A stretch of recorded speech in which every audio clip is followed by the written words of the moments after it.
ठीक है ना। वो पार्ट क्वेश्चन था, इनकम्प्लीट क्वेश्चन था, अब कंप्लीट हुआ क्वेश्चन। ठीक है ना। लास्ट लेक्चर में जो पढ़ाए थे तो वो क्वेश्चन आधा ही लिखाया गया था, तो आधा क्वेश्चन पहले लिख चुके हैं, उसी में ये दोनों पार्ट ऐड करो, कंप्लीट क्वेश्चन होगा।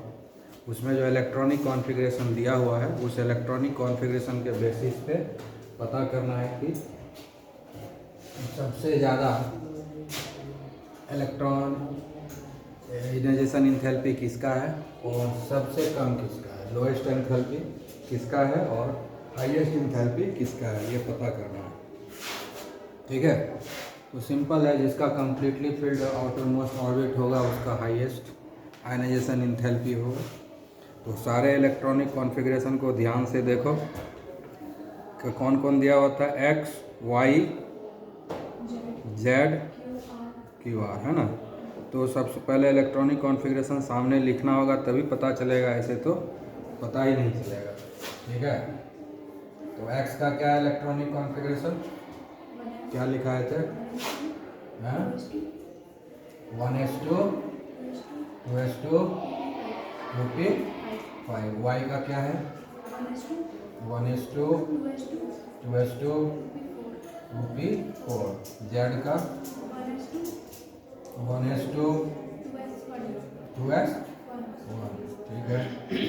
एक्स वाई जेड, उसके बाद क्या है क्यू का क्या है 1s2 2s2 2p6 3s1। ठीक है। हाँ, आर 1s2 2s2 2p6, इतना ही है क्या, और भी है, इतना ही है। ठीक है। अब इसमें कह रहा है कि इसमें से सबसे हाईएस्ट जो है आयनाइजेशन इंथैल्पी किसका होगा, जिससे सबसे डिफ़िकल्ट होगा इलेक्ट्रॉन को रिमूव करना, जिसका इलेक्ट्रॉनिक कॉन्फ़िगरेशन सबसे स्टेबल होगा। अगर वैसा है कोई तो हम उसी को पहले देखेंगे। ये तो कम्प्लीटली फिल्ड नहीं है, ये भी नहीं है, ये भी नहीं है, ये भी नहीं है, ये देखो कम्प्लीटली फिल्ड है। 2s2 2p6 2s2 2p6 completely field है, आउटर मोस्ट ऑर्बिट, 8 इलेक्ट्रॉन है आउटर मोस्ट ऑर्बिट में। और जब कम्प्लीटली फिल्ड होता है आउटर मोस्ट ऑर्बिट तो एक्स्ट्रा ऑर्डिनरी स्टेबल होता है, उससे इलेक्ट्रॉन को रिमूव करना सबसे डिफिकल्ट टास्क होता है। ठीक है ना, आया समझ में। इसलिए सबसे ज़्यादा स्टेबल इसका ये इलेक्ट्रॉनिक कॉन्फ़िगरेशन है और इसी में सबसे ज़्यादा एनर्जी लगेगा, इसलिए हाईएस्ट जो है तुम्हारा आयनाइजेशन इंथैल्पी किसके साथ होगा, आर का। ठीक है। तो हाईएस्ट आयनाइजेशन इंथैल्पी किसका होगा, आर। ठीक है। हाईएस्ट आयनाइजेशन इंथैल्पी किसका होगा, आर का होगा। उसके बाद लोएस्ट आयनाइजेशन इंथैल्पी, देखो सबसे ज़्यादा अनस्टेबल क्या है, ये देखो ये हाफ फील्ड है, ये भी हाफ फील्ड है, ये भी हाफ फील्ड है, ये भी हाफ फील्ड है ना। ये मोर देन हाफ फील्ड है, ये भी मोर देन हाफ फील्ड है। तो इसी दोनों में देखना होगा कि कौन सबसे कम स्टेबल है ना। तो यहाँ पर कौन कौन आ रहा है, अब देखो यहाँ पर ये सेकंड में है, ये सेकंड पीरियड में है, ये सेकंड पीरियड में है, ये भी सेकंड पीरियड में है और ये थर्ड पीरियड में है। ठीक है ना। ये थर्ड में आ गया ना, ये ऑर्बिट बढ़ गया ना, तो ऊपर से जब नीचे आ रहे हैं तो नंबर ऑफ पीरियड्स बढ़ गया, तो ऊपर से नीचे आ गया ना, ये second period second period second period और ये थर्ड पीरियड, ये भी सेकंड पीरियड है, ये थर्ड पीरियड में आ रहा है। तो टॉप टू बॉटम मूवमेंट हो रहा है ना ग्रुप में, है आउटर मोस्ट ऑर्बिट में। तो ध्यान से देखो कि किसको हम रिमूव कर सकते हैं आसानी से। ध्यान से देखो किसको हम आसानी से रिमूव कर सकते हैं, कौन सा इलेक्ट्रॉन। टॉप टू बॉटम जब हम ग्रुप में आते हैं तो क्या होता है, टॉप टू बॉटम जब ग्रुप में आते हैं किसी भी ग्रुप में तो आयनाइजेशन इंथैल्पी डिक्रीज होता है ना। उसके बाद क्या है, सबसे दूरी पर यही है, सबसे ये थर्ड ऑर्बिट में है, बाकी में ये सेकंड ऑर्बिट में सब इलेक्ट्रॉन है। तो सबसे दूरी पर पे है, ये डिस्टेंस पर, यानी स्क्रीनिंग इफेक्ट इसमें सबसे ज़्यादा है, इस सब में स्क्रीनिंग इफेक्ट कम है। इसमें 2 ऑर्बिट है जो स्क्रीनिंग इफेक्ट दे रहा है, इसमें एक ही ऑर्बिट स्क्रीनिंग इफेक्ट दे रहा है, इसमें इस दोनों में भी एक ही ऑर्बिट स्क्रीनिंग इफेक्ट दे रहा है। तो सबसे ज़्यादा इफेक्ट इसी में दे रहा है ना, स्क्रीनिंग इफेक्ट ज़्यादा होगा तो क्या होगा, इफेक्टिव न्यूक्लियर चार्ज डिक्रीज कर जाएगा। इफेक्टिव न्यूक्लियर चार्ज, तो इफेक्टिव न्यूक्लियर चार्ज जब डिक्रीज करेगा, ठीक है, तो क्या होगा, इलेक्ट्रॉन लूजली बाउंड हो जाएगा। इलेक्ट्रॉन जब लूजली बाउंड होगा तो उसको रिमूव करना सबसे आसान होगा, ठीक है, इसलिए सबसे आसान होगा इससे इलेक्ट्रॉन को रिमूव करना। तो लोएस्ट आयनाइजेशन एंथैल्पी किसका होगा, क्यू का होगा। समझ में आ गया, ये हो गया फर्स्ट क्वेश्चन का आंसर, ठीक है। और सेकंड क्वेश्चन में अरेंज करना है, ठीक है। इंक्रीजिंग आयनाइजेशन एंथैल्पी को कैसे करना है, इन ऑर्डर ऑफ इंक्रीजिंग, है ना, इंक्रीजिंग ऑर्डर है, तो सबसे कम जिसका है उसको सबसे पहले लिखेंगे। तो सबसे कम तो पता ही है कि क्यू है, और सबसे लास्ट में लिखाएगा आर, हाईएस्ट है। तो ये दोनों का पोजीशन तो फिक्स हो गया, ये और ये तो फिक्स हो गया। अब इसी 3 को ने अरेंज करेंगे, अब इस 3 में अरेंजमेंट होगा, समझ गए। तो Q होगा लास्ट में और R, Q होगा पहले और R होगा लास्ट में, तो बच गया X Y Z, है ना, X Y Z। तो अब इसमें देखो X Y Z में अरेंज करना है, इसमें 2p5 है, 2p4 है, ये 2s1 है, हाफ फील्ड है थोड़ा, है ना। इसमें सेकंड ऑर्बिट में s ऑर्बिटल में है। उसके बाद ये भी देखो तीनों का पीरियड सेम है, यहाँ तो पीरियड डिफरेंट था, नंबर ऑफ ऑर्बिट ज़्यादा था, तो स्क्रीनिंग इफेक्ट जो है इसमें ज़्यादा था, तो लोएस्ट हो गया। लेकिन इस तीनों में तो स्क्रीनिंग इफेक्ट सेम है, क्योंकि तीनों में एक ही ऑर्बिट है जो स्क्रीनिंग इफेक्ट दे रहा है, सेकंड ऑर्बिट में तो इलेक्ट्रॉन ही है, तो फर्स्ट ऑर्बिट स्क्रीनिंग इफेक्ट से कोई फर्क नहीं पड़ेगा।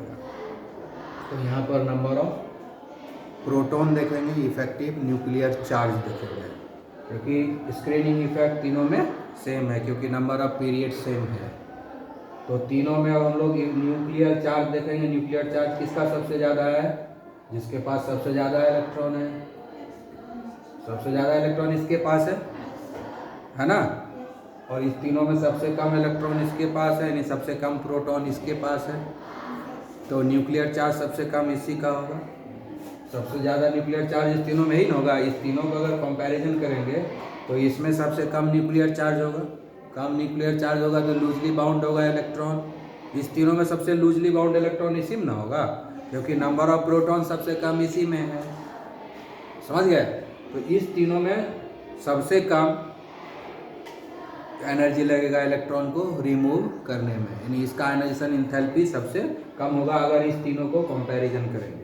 ये दोनों को तो ऑलरेडी स्थान फिक्स हो चुका है कि Q को हम पहले लिखेंगे और R को लास्ट में लिखेंगे, यही 3 न बचा है जिसको हम अरेंज करेंगे। अब तो इस तीनों में पता चला कि Z का जो है आयनाइजेशन एंथैल्पी सबसे कम होगा, क्योंकि इसका जो इलेक्ट्रॉन है लूजली बाउंड है इस तीनों के कंपैरिजन में, क्योंकि नंबर ऑफ प्रोटॉन इसके पास कम है, न्यूक्लियर चार्ज सबसे कम है। तो यहाँ पर आ जाएगा Z, ठीक है। अब बच गया ये दोनों, ठीक है।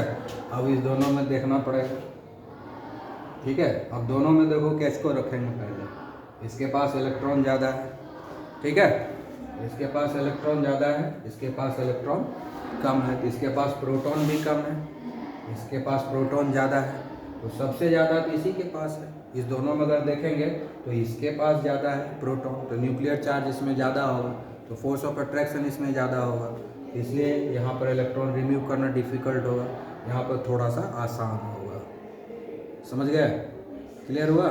तो इसलिए इसका कम होगा आयनाइजेशन एंथैल्पी और इसका ज़्यादा होगा, यानी Z के बाद हम क्या लिखेंगे, Y, ठीक है, और Y के बाद लिखेंगे X, और X के बाद क्या लिखेंगे क्या बच गया, आर है। ये हो गया हमारा आंसर। समझ में आया क्या है, यही है ना? ठीक है, समझ में आया, क्लियर। एक्सप्लानेशन जो है दिमाग में रहना चाहिए, क्योंकि आंसर तो लिख सकते हो कभी। अब ये क्वेश्चन है, जैसा क्वेश्चन लास्ट वाला था वही है, सेम क्वेश्चन है। तो इसको एक्सप्लेन करना है पहले इसको। तो फ्लोरीन, ऑक्सीजन है, नाइट्रोजन। तो देखोगे कि ग्रुप 17 में फ्लोरीन रहता है, ठीक है। ग्रुप 16 में ऑक्सीजन है, और ग्रुप 15 में जो है नाइट्रोजन, ठीक है। इस तीनों में कंपैरिजन करना है कि सबसे ज़्यादा आयनाइजेशन इंथैल्पी किसके पास है। और देखो यहाँ आ गया एक्सप्लेन योर आंसर, ठीक है ना, है ना। तो इसमें जस्टिफाई करके बताना पड़ेगा, ठीक है ना। तो इसका जो होगा इलेक्ट्रॉनिक कॉन्फ़िगरेशन, ये क्या है, इसका ये 9 है, इसका 8 है, और इसका 7 है। तो इसका इलेक्ट्रॉनिक कॉन्फ़िगरेशन होगा 1s2 2s2 2p3। इसका हो जाएगा 1s2 2s2 2p4, और इसका हो जाएगा 1s2 2s2 2p5, ठीक है। अब ध्यान से देखोगे तो सबका आउटर मोस्ट ऑर्बिट जो है सेकेंड पीरियड में है ना, यानी सेकेंड ऑर्बिट है इसका, outermost orbit second orbit ही है। तो ऑर्बिट तो सबका सेम है, यानी ये सब सेम पीरियड से बिलोंग करता है, ठीक है। तो सेम पीरियड से बिलोंग किया तो इफेक्टिव न्यूक्लियर चार्ज में चेंज होगा, स्क्रीनिंग इफेक्ट सेम रहेगा, है ना। इसमें क्या है, स्क्रीनिंग इफेक्ट सेम है, तो लिखना होगा स्क्रीनिंग इफेक्ट सेम है, ठीक है। तो लिखना होगा effective nuclear charge, effective nuclear charge, ठीक है। तो इफेक्टिव न्यूक्लियर चार्ज देखो, इसमें 7 है, इसमें 8 है, इसमें 9 है, तो सबसे ज़्यादा इसी में 9 होगा। इफेक्टिव न्यूक्लियर चार्ज सबसे ज़्यादा किस में है, फ्लोरीन में। इफेक्टिव हाईएस्ट है ना। इफेक्टिव न्यूक्लियर चार्ज कितना है, हाईएस्ट है, किसके साथ, इसके साथ, फ्लोरीन के साथ, है ना। हाईएस्ट उसी के साथ है, न्यूक्लियर चार्ज हाईएस्ट है किसके साथ, फ्लोरीन के साथ। हम शॉर्ट में लिख रहे हैं, तुमको लैंग्वेज अपना बनाना है, यानी कि हम जैसे लिख रहे हैं वैसे लिख दोगे, लड्डू मिलेगा, समझ गया ना। तो यहाँ पर आंसर क्या हो गया, क्वेश्चन नंबर 1 का आंसर क्या हो गया, फ्लोरीन, ठीक है। क्योंकि सबसे ज़्यादा इफेक्टिव न्यूक्लियर चार्ज इसका है, तो सबसे ज़्यादा इलेक्ट्रॉन को पुल करने वाला यही है ना। एकदम टाइटली बाउंड रहेगा इलेक्ट्रॉन, है ना। तो इसीलिए सबसे ज़्यादा आयनाइजेशन एंथैल्पी इसका होगा। अब उसके बाद जो है सेकंड है ना, सेकंड में कम दिमाग लगाएंगे तो भी कम चल जाएगा। क्यों, अगर